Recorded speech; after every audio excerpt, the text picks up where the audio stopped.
السلام علیکم viewers, welcome to my YouTube channel. آج کی نیوز سٹوری۔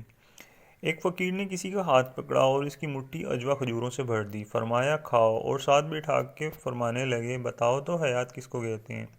اس نے کہا زندگی کو، تو اس کے سر پر ہلکی سی تپکی لگا کر فرمانے لگے نہیں نکمے، حیات تو وہ ہوتی ہے جسے کبھی موت نہیں آتی۔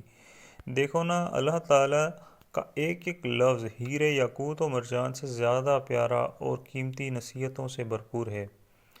اللہ نے یہ نہیں کہا کہ اسلام مکمل ضابطہ زندگی ہے، بلکہ یوں کہا کہ مکمل ضابطہ حیات ہے، اور حیاتی تو مرنے کے بعد شروع ہوگی، جسے کبھی موت نہیں آئے گی۔ پھر گلاس میں اس کے لیے زمزم ڈالتے ہوئے فرمانے لگے میرے بیٹے، اللہ نے زندگی دی ہے حیات کو سنوارنے کے لیے، نہ کہ بگاڑنے کے لیے۔ تو یہ زندگی بھی بھلا کوئی حیات ہے جس کو موت آ جائے گی؟ اصل تو وہ حیات ہے جس کو کبھی زوال نہیں، کبھی موت نہیں۔ تو زندگی ایسے گزارو کہ حیات سنور جائے۔